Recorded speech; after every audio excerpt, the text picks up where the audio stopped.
was once a prince who wished to marry a real princess. So he went on a long journey to find one. But every princess he met did not seem like a real princess. I must find a real princess, he said to himself. I will only marry a real princess. As the prince journeyed home, he was very sad. He told the king and queen that he had met many princesses, but that he could not find a real princess.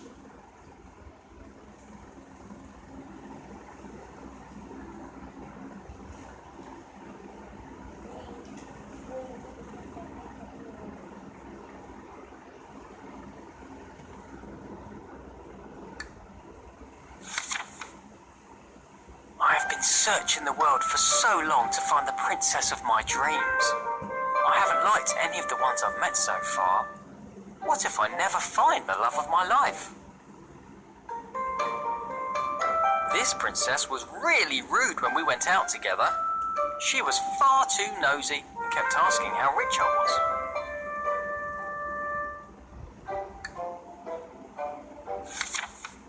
That night, there was a frightening storm. The wind blew hard and the rain poured down. The lightning flashed and the thunder roared, but the prince heard nothing. He was fast asleep in his bed.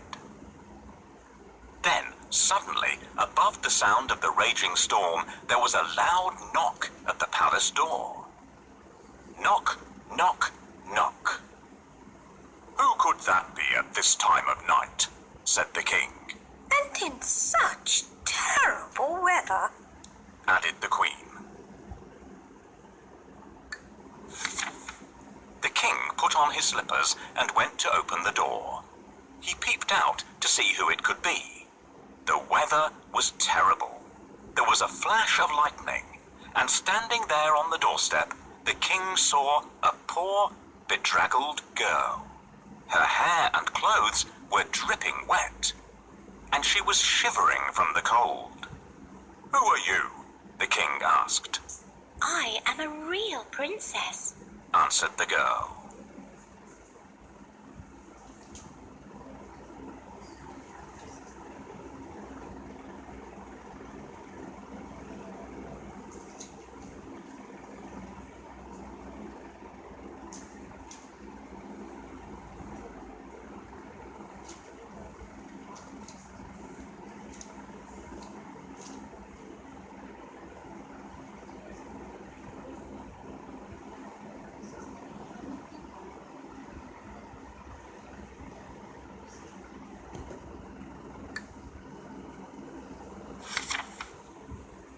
One stormy night, a cold and frightened princess appeared at the palace door.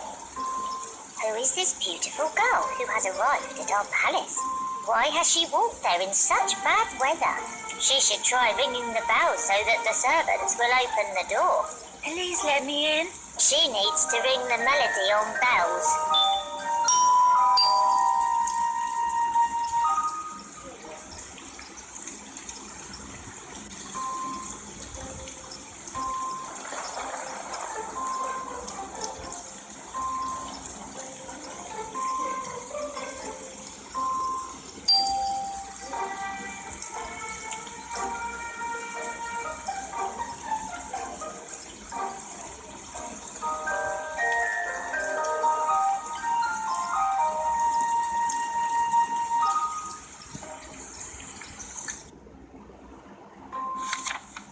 The king let the princess in, and the queen said that she could sleep that night in the spare bedroom.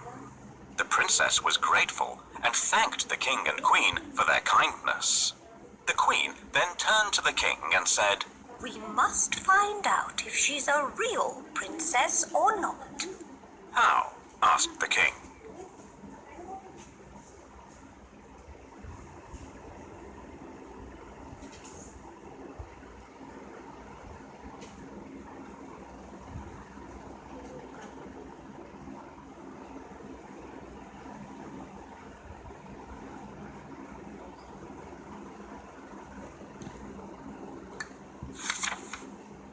Without saying a word, the Queen went to the spare bedroom and took off all the bed covers.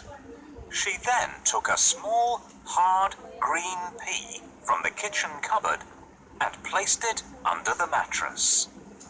On top of this, she piled not one, not two, but 20 more mattresses and 20 quilts. The princess climbed up the side of the very high bed and lay down to sleep for the night.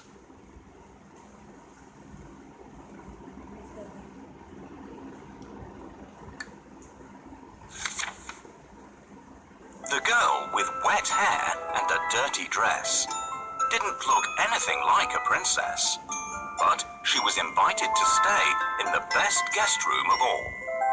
The princess can sleep here tonight, but I'm going to put a pea under the mattresses. If she notices it, we'll know that she is a real princess. Now, where did I put that pea? Will you help me look for it?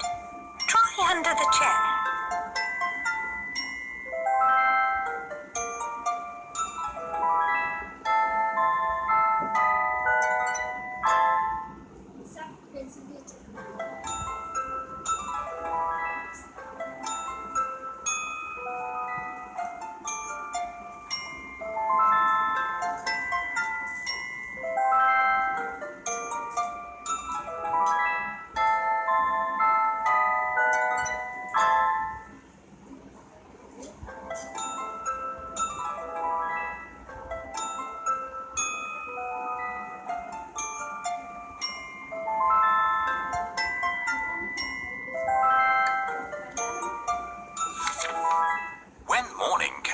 They asked her if she had slept well, I did not have a wink of sleep all night, said the tired princess.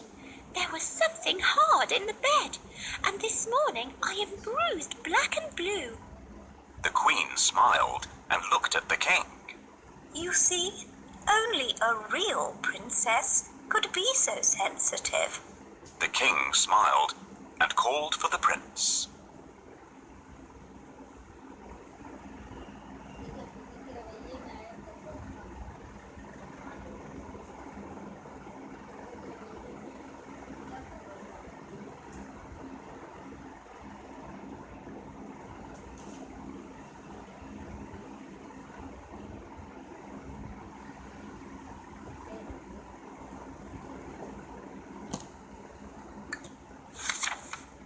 At last, the prince had found his real princess.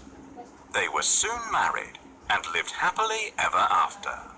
And the pea, it was placed in the museum for all to see.